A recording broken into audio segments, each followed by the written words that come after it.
ആപ്കി അദാലത്തിൽ super star അമീർ ഖാന്റെ മേലുള്ള കുറ്റാരോപണം ഇദ്ദേഹം എല്ലാവരുടെയും കൂടെ വഴക്കുണ്ടാക്കുന്നു എന്നുള്ളതാണ്. ഇപ്പോഴൊക്കെ താങ്കളുടെ വഴക്കുകളെക്കുറിച്ച് വലിയ ചർച്ചകൾ നടക്കുന്നുണ്ട്. കിരൺ റാവുവിനൊപ്പം ഒരു വഴക്കുണ്ടായി. കുറെ കാലം താങ്കൾ സംസാരിച്ചതേ. അതെ അതെ, ആക്ച്വലി അത് വഴക്കിനുള്ളൊരു വിഷയമായിരുന്നില്ല. ഞാൻ അങ്ങനെ വഴക്കിടുന്നൊരു ടൈപ്പല്ല, അങ്ങനെയുള്ള സ്വഭാവമല്ല എൻ്റേത്. ആരെങ്കിലും എന്റെ മനസ്സിനെ ഹേർട്ട് ചെയ്താലോ, ആരെങ്കിലും എന്റെ മനസ്സിനെ ബ്രേക്ക് ചെയ്താലോ, ഹേർട്ട് ചെയ്താലോ, അപ്പം ഞാൻ ടോട്ടലായി സൈലന്റ് ആവും. അതായത് ഒരു സ്റ്റീൽ ചുമര് 4 ഭാഗത്തും എന്നെ കവർ ചെയ്ത പോലെ. പിന്നീട് എന്നെ ആരാണോ അങ്ങനെ വേദനിപ്പിച്ചത് അവരോട് ഞാൻ സംസാരിക്കില്ല, അവർ പറയുന്നത് കേൾക്കില്ല, അവരെ കണ്ട ഭാവം പോലും നടിക്കില്ല, എന്നെ ഐസൊലേറ്റ് ചെയ്യും. അപ്പോൾ എനിക്ക് എന്തുമാത്രം വേദനിക്കുന്നു വെച്ചാ, എത്ര ഹേർട്ടാവുമെന്ന് വെച്ചാ, ഞാൻ അവർ പറയുന്നത് അക്സെപ്റ്റ് ചെയ്യില്ല. അതായത് ഞാൻ ടോട്ടലി കട്ട് ഓഫ് ആകും. ഇതൊരു നല്ല കാര്യമൊന്നുമല്ല, എനിക്കും അതറിയാം. ഒരിക്കലും അതൊരു നല്ല കാര്യമല്ല, എനിക്കറിയാം. എല്ലാ മനുഷ്യർക്കും ചിലപ്പോൾ തെറ്റുകൾ പറ്റും. അങ്ങനെ എന്തെങ്കിലും സംഭവിച്ചിട്ടുണ്ടെങ്കിൽ നിങ്ങൾ അവരോട് ക്ഷമിക്കണം. ക്ഷമയേക്കാൾ വലിയൊരു കാര്യമൊന്നുമില്ല, ക്ഷമയേക്കാൾ വലുതായിട്ടൊന്നുമില്ല. നിൽക്കൂ, താങ്കളുടെ അടുത്ത കുറ്റാരോപണം വരുന്നതിന് മുൻപ് രജിസ്റ്റർ അറ്റാക്കിംഗ് മോഡിലാണ് നിൽക്കുന്നത്.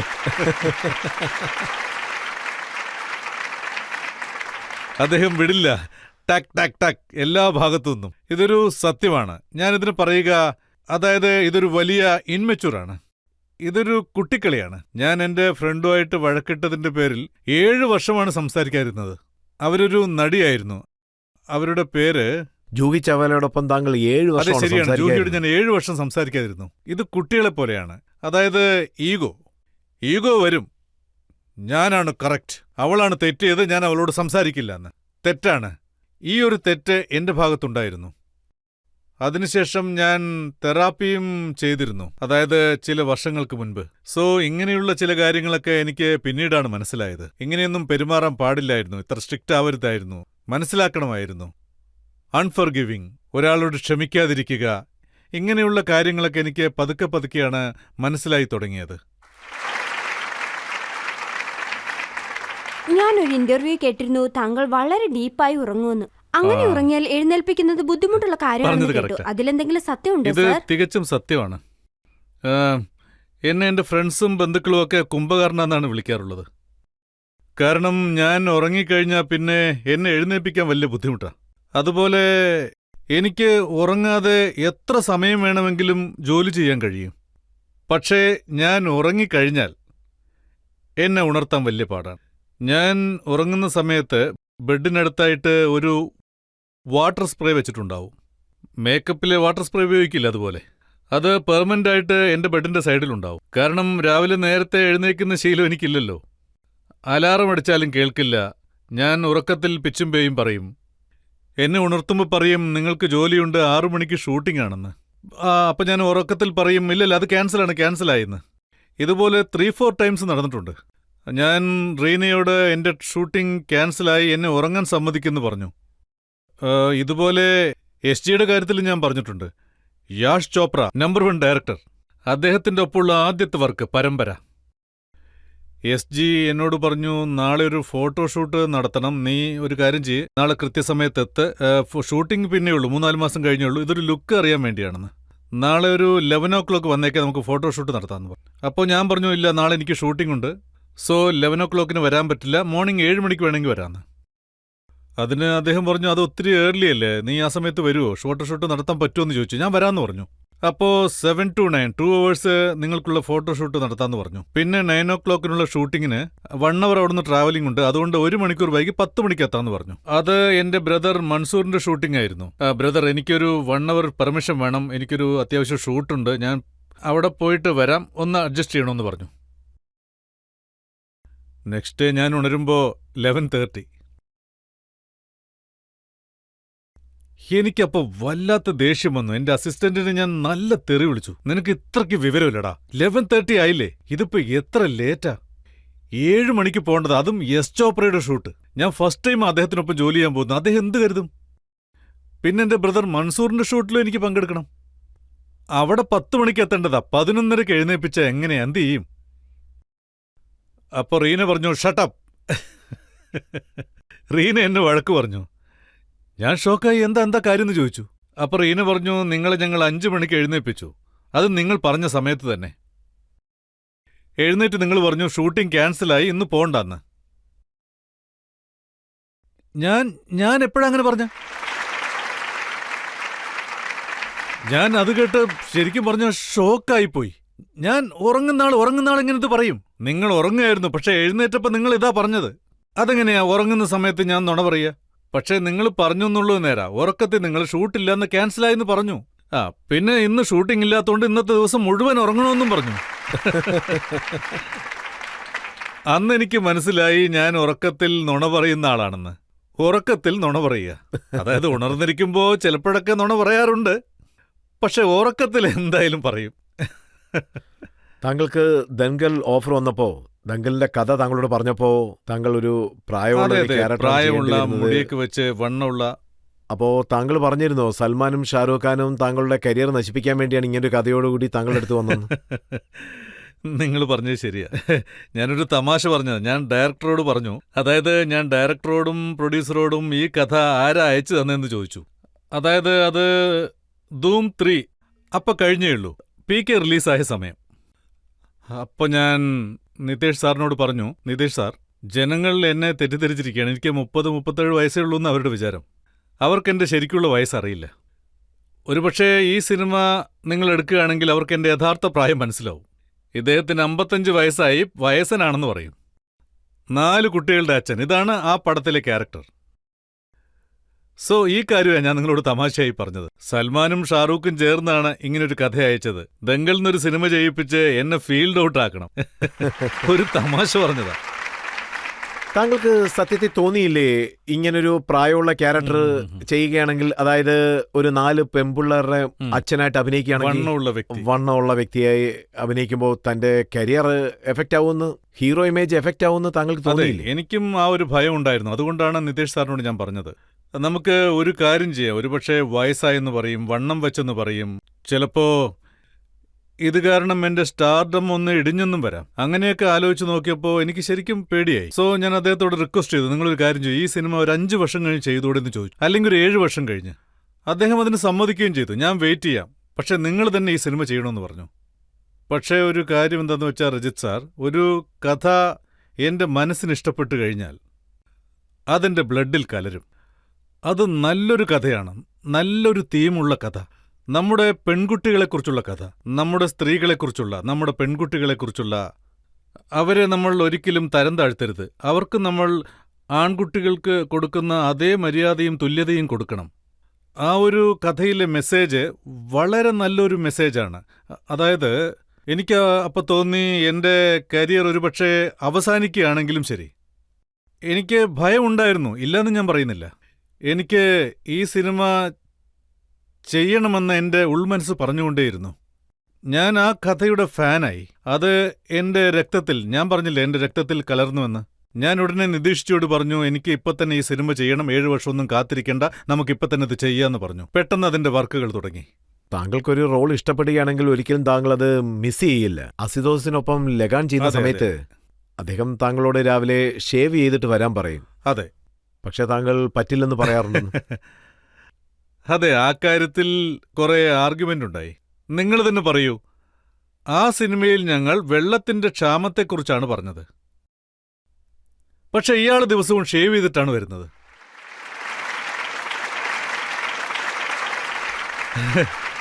അപ്പോ ഞാൻ അശുവിനോട് പറഞ്ഞു, അശു, പബ്ലിക്ക് എന്ത് വിചാരിക്കും? പബ്ലിക്കിന് വിട്ടേക്കോ, ഗ്രാമവാസികൾ എന്ത് വിചാരിക്കും? അവർ ചോദിക്കില്ലേ, ഭുവൻ രാവിലെ എന്നും ഷേവ് ചെയ്യാനുള്ള വെള്ളം നിനക്ക് എവിടുന്നാ കിട്ടുന്നതെന്ന് ചോദിക്കില്ലേ? അതെവിടെയാണെന്ന് ഞങ്ങളോട് ഒന്ന് പറഞ്ഞതാന്ന് പറയും. സോ ഞാൻ അപ്പൊ പറഞ്ഞു, ഇതിന് ലോജിക്കില്ലെന്ന്. അതിന് അശോക് എന്നോട് പറഞ്ഞു, ഞാൻ ലോജിക്കൊന്നും നോക്കിയിട്ടില്ല എന്ന്. നിങ്ങളെ ഇങ്ങനെ കാണിക്കുന്നതാണ് നല്ലത്. സോ ഞാൻ അതിനെക്കുറിച്ച് കൂടുതലൊന്നും ആലോചിച്ചിട്ടില്ല, ഇങ്ങനെ തന്നെ ചെയ്താൽ മതിയെന്ന് എന്നോട് പറഞ്ഞു. സോ ഞാൻ ഡയറക്ടർ പറയുന്നതാണ് ചെയ്യുന്നത്. പക്ഷേ ഇതിൽ ആശ്ചര്യം എന്താന്ന് വെച്ചാ, ഇന്ന് നമ്മൾ അതിനെക്കുറിച്ച് സംസാരിക്കുകയാണ്, പക്ഷേ പടം കണ്ടിട്ട് ആരും ഇതിനെക്കുറിച്ച് പറഞ്ഞില്ല. നിങ്ങൾ എന്നും ഷേവ് ചെയ്തിട്ടാണ് വരുന്നത്, അതിനുള്ള വെള്ളം എവിടുന്ന് കിട്ടി, ഇതൊന്നും ആരും ചിന്തിച്ചില്ല. സോ ആക്ച്വലി ആഷു കറക്റ്റാണ്, ഞാൻ പറഞ്ഞത് തെറ്റ്. നിങ്ങൾ ലോജിക്ക് നോക്കുകയാണ്, പക്ഷെ അതിന്റെ ആവശ്യമില്ല. എനിക്കിതാണ് വേണ്ടത്, എനിക്കിങ്ങനെ കണ്ടാൽ മതി. അതിൽ ഞാൻ ചെറിയൊരു ചീറ്റിംഗ് ചെയ്തു. അതായത് ഞാൻ അന്ന് കാലത്ത് ഷേവ് ചെയ്യാതെ, കാരണം ഞാൻ കുറച്ച് ബ്രൈറ്റ് ആയിരുന്നു അന്ന്, അതുകൊണ്ട് ഞാൻ രാത്രിയിൽ തന്നെ ഷേവ് ചെയ്യും. അതായത് പിറ്റേ ദിവസം ആകുമ്പോഴേക്കും 12 മണിക്കൂർ കടന്നു പോയിട്ടുണ്ടാകും. അപ്പോൾ ചെറുതായിട്ട്, അതായത് അത്ര ക്ലിയർ ആവൂല. അങ്ങനെയാണ് ഞാനിത് ചെയ്തത്. അപ്പൊ കാണാൻ നന്നായിരിക്കണമെന്നൊരു തോന്നൽ താങ്കൾ? അല്ല, ഞാൻ ക്യാരക്ടറിനെ കുറിച്ച് അറിയാൻ ആഗ്രഹിക്കും. ആ കഥയ്ക്ക് ചേരുന്ന വേഷമായിരിക്കണം അയാൾക്ക്.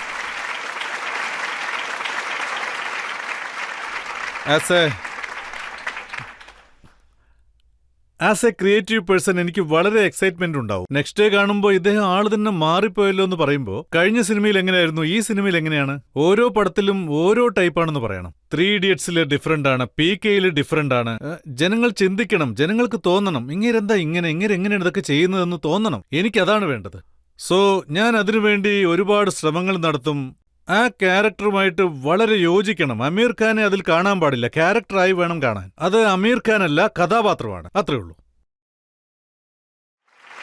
താങ്കൾ താങ്കളുടെ അപ്പിയറൻസ് എങ്ങനെയൊക്കെയാണ് മാറ്റിയെന്നുള്ളതിനെ പറ്റി ഒരു ഫോട്ടോസ് എന്റെ പക്കലുണ്ട്. താങ്കൾ ഇത്രയൊക്കെ പറഞ്ഞതുകൊണ്ട് തീർച്ചയായും ജനങ്ങളെ കാണിക്കണം. ഏതൊക്കെ ക്യാരക്ടറിൽ എങ്ങനെയാണെന്ന് നമുക്ക് നോക്കാം.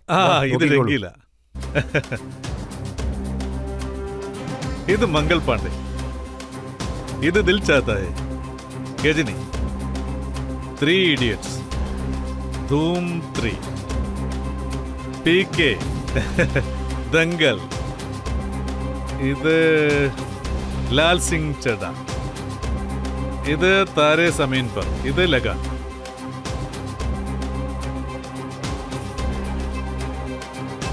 തലാഷ്, ഇത് ഫന്ന. ഇത് ഡൽഹി ബെല്ലിയിൽ അവസാനം വരുന്ന സോങ്ങിലുള്ളതല്ലേ, അല്ലേ?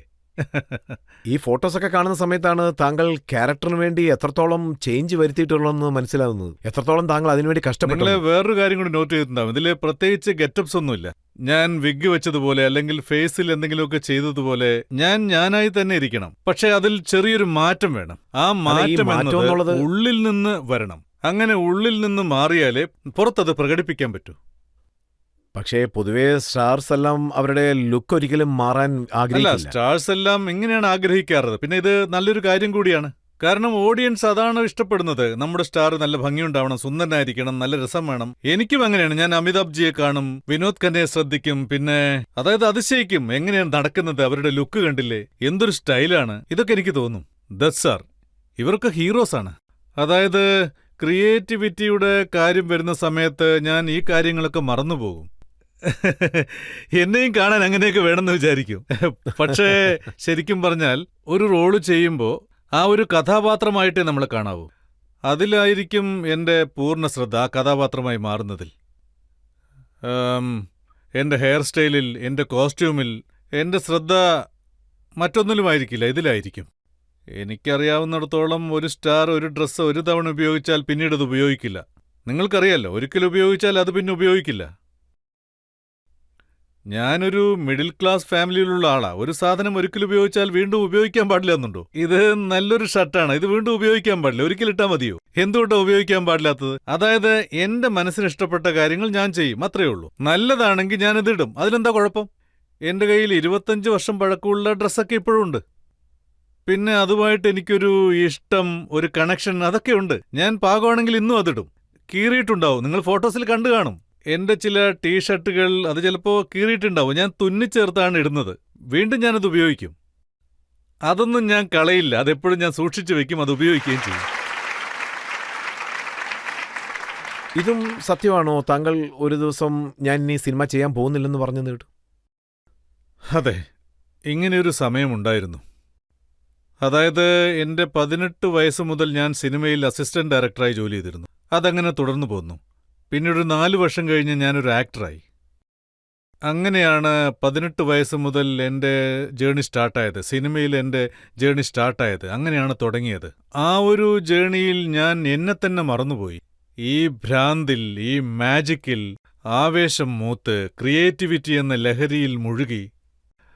അങ്ങനെ വർഷങ്ങൾ എത്രയാണ് കടന്നുപോയത്. എനിക്കിപ്പോൾ 54 വയസ്സായി. കോവിഡ് വന്നതുകൊണ്ടാണ് ഞാനിപ്പോൾ വീട്ടിലിരിക്കുന്നത്. തനിച്ചിരിക്കുമ്പോൾ ഞാൻ ചിന്തിച്ചു, എൻ്റെ ഇത്രയും കാലത്തെ ജീവിതം എങ്ങനെയായിരുന്നുവെന്ന്. കോവിഡ് കാരണമാണ് അങ്ങനെ ചിന്തിച്ചത്. കോവിഡ് വന്നില്ലെങ്കിൽ ഞാൻ ഇനിയും സ്പീഡിൽ ഓടിക്കൊണ്ടേയിരുന്നേനെ.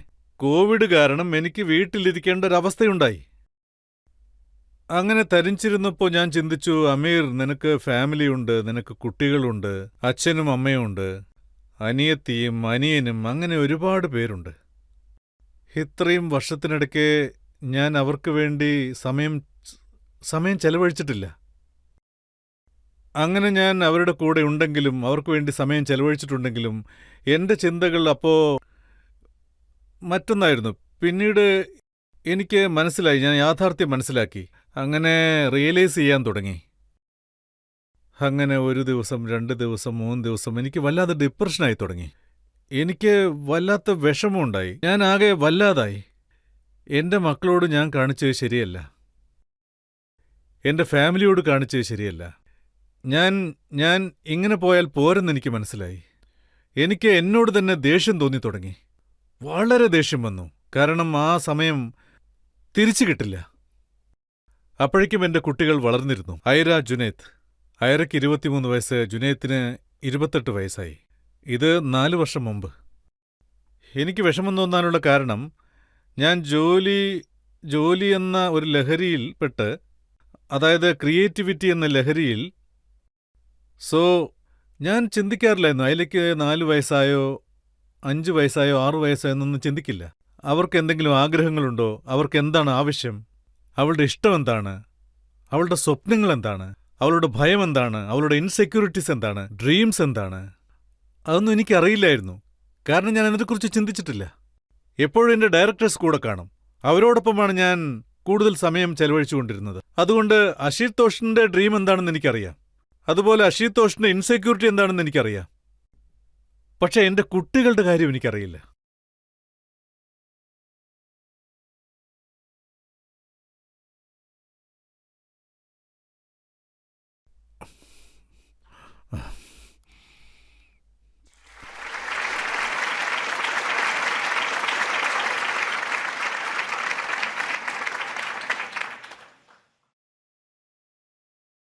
എനിക്ക് എന്നോട് തന്നെ വെറുപ്പ് തോന്നി, വിഷമമായി. എനിക്ക് എന്നോട് തന്നെ ദേഷ്യം തോന്നി. ഞാൻ എന്തിനാ അങ്ങനെ ചെയ്ത്?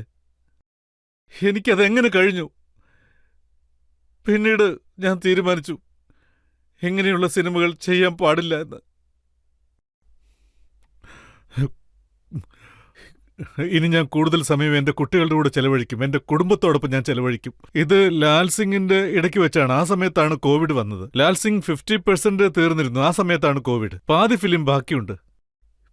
എനിക്ക് എന്നോട് തന്നെ ദേഷ്യം തോന്നിയൊരു സമയമായിരുന്നു അത്. ലാൽ സിംഗ് ആയിരിക്കും എൻ്റെ അവസാന സിനിമ, ഇനി ഞാൻ സിനിമ ചെയ്യില്ല എന്ന് ഞാൻ തീരുമാനിച്ചു. എന്നിട്ട് ഞാൻ ഈ കാര്യം എൻ്റെ കുടുംബത്തോട് പറഞ്ഞു. ഞാൻ അവരോട് ക്ഷമ ചോദിച്ചു, ഇത്രയും നാൾ ഇത് മനസ്സിലാക്കാത്തതിന്. അപ്പോൾ അവരെനിക്ക് ധൈര്യം തന്നു. നിങ്ങൾ വിഷമിക്കേണ്ട, അങ്ങനെയൊന്നുമില്ല. നിങ്ങൾ മറ്റുള്ള പാരൻസിനെ കമ്പയർ ചെയ്യുമ്പോൾ, അതായത് അച്ഛനെ കമ്പയർ ചെയ്യുമ്പോൾ നിങ്ങൾ വളരെ നല്ല അച്ഛനാണ്. പക്ഷേ എനിക്ക് തോന്നി ഞാൻ അവർക്ക് വേണ്ടി അത്രയൊന്നും ചെയ്തിട്ടില്ലെന്ന്. ഞാൻ കുടുംബത്തിലെ എല്ലാവരോടും പറഞ്ഞു ഇതെൻ്റെ അവസാനത്തെ പടമായിരിക്കുമെന്ന്. അതായത് ഞാൻ നിർത്തി. സത്യമായിട്ട് ഞാൻ തീരുമാനിച്ചു. പിന്നൊരു വിചിത്രമായ കാര്യം എന്താണെന്ന് വെച്ചാൽ, അതായത് അതിനു മുമ്പ് എൻ്റെ ഒരു സിനിമ വരുന്നുണ്ടായിരുന്നു, താരേ സിതാരേ പർ. അതിൻ്റെ കഥ കേട്ട് ഡയറക്ടർ പ്രസന്നയോട് ഞാൻ ഓക്കെ പറഞ്ഞു. പ്രസന്നയോട് ഞാൻ ചെയ്യാമെന്ന് പറഞ്ഞു. കാരണം സിനിമകൾ മുമ്പേ പ്ലാൻ ചെയ്യും, കുറച്ച് മുമ്പേ പ്ലാൻ ചെയ്യും.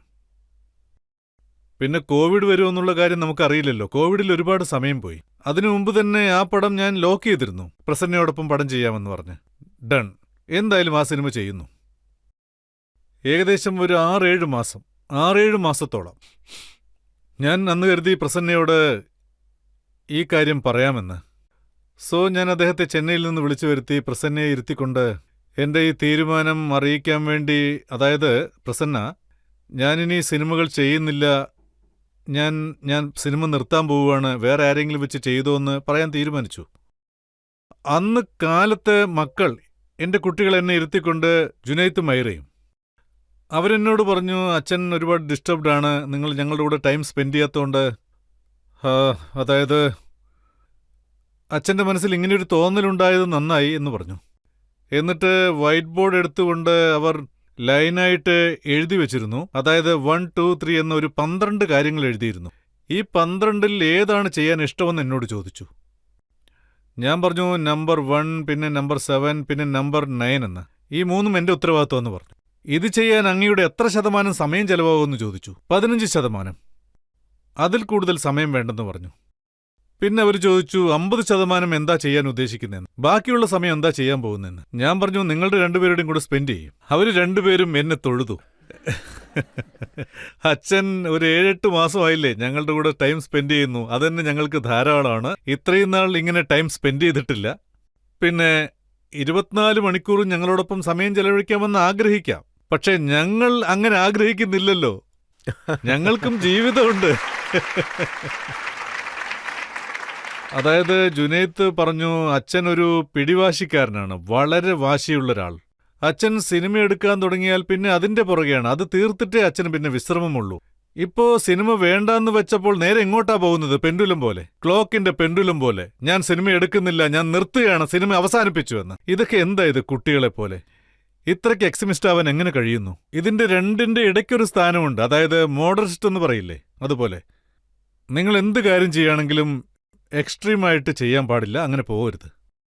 അവരെനിക്കത് മനസ്സിലാക്കി തന്നു, അച്ഛൻ ചെയ്യുന്നത് തെറ്റാണെന്ന്. പിന്നെ കിരൺ എന്നോട് പറഞ്ഞു, അവൾ കരയാൻ തുടങ്ങി. ഞാൻ സിനിമ നിർത്തുകയെന്ന് പറഞ്ഞപ്പോൾ കരയാൻ തുടങ്ങി. ഞാൻ ചോദിച്ചു എന്തിനാ നീ കരയുന്നേ? ഇനി നമ്മൾ ഒരുമിച്ച് സമയം ചെലവഴിക്കാൻ പോവല്ലേ? അല്ല, നിങ്ങൾക്ക് മനസ്സിലാവാഞ്ഞിട്ടാണ്. നിങ്ങൾ ഒരു ചൈൽഡ് ഓഫ് സിനിമ. ഒരുപക്ഷെ നിങ്ങൾ സിനിമ വിടുകയാണെങ്കിൽ ഞങ്ങളെയും ഉപേക്ഷിച്ചതുപോലെയാണ്. നിങ്ങളെല്ലാം നിർത്തിയ പോലെയാവും. ഒരിക്കലും അങ്ങനെ ചെയ്യാൻ പാടില്ല. അവർ 3 പേരും കൂടി എനിക്കത് മനസ്സിലാക്കി തന്നു. ഞാൻ ആർക്കു വേണ്ടി സിനിമ ഉപേക്ഷിക്കാൻ തീരുമാനിച്ചു അവർ തന്നെ എനിക്ക് പറഞ്ഞു മനസ്സിലാക്കി തന്നു വിടരുതെന്ന്, ബാലൻസ് ചെയ്യണമെന്ന് പറഞ്ഞു. ജനങ്ങൾ, കോടിക്കണക്കിന് ജനങ്ങൾ താങ്കളുടെ മേൽ സ്നേഹം കാണിക്കുന്നുണ്ട്, താങ്കളെ സ്റ്റാർ ആക്കിയിരിക്കുന്നു. അവർക്ക് പ്രോമിസ് ചെയ്യും ഒരിക്കലും വിട്ടിട്ട് പോകത്തില്ല.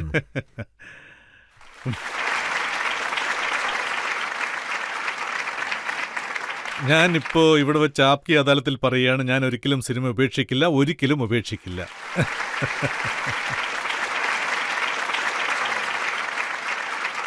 ഞാനിന്നിവിടെ ഇരിക്കുന്നുണ്ടെങ്കിൽ, നന്നായി ജീവിക്കുന്നുണ്ടെങ്കിൽ അത് ജനങ്ങൾ എന്നോട് കാണിക്കുന്ന സ്നേഹം കൊണ്ടാണ്. പിന്നെ എനിക്ക് സ്നേഹവും ബഹുമാനവും നിങ്ങൾ തന്നിട്ടുണ്ട്, അതിന് ഞാൻ എന്നും കടപ്പെട്ടിരിക്കും. ഇഷ്ടപ്പെട്ട ജോലി ആർക്കൊക്കെയാണ് ചെയ്യാൻ ഭാഗ്യം കിട്ടിയിരിക്കുന്നത്? പിന്നെ എനിക്ക് അതിൽ വിജയമുണ്ടായി, ഭാഗ്യമുണ്ടായി, എല്ലാം എനിക്ക് നേടിത്തന്നു. സോ അതെല്ലാം ദൈവത്തിന്റെ അനുഗ്രഹം കൊണ്ടാണ്. ദൈവത്തിന് ഞാൻ നന്ദി പറയുന്നു. എനിക്കിതെല്ലാം കിട്ടിയല്ലോ. ഈ നാട്, ഈ ഭൂമി, ഇവിടുത്തെ ജനങ്ങൾ, അവരുടെ സ്നേഹമെല്ലാം. അവർക്കെന്നും ഞാൻ നന്ദിയുള്ളവനായിരിക്കും.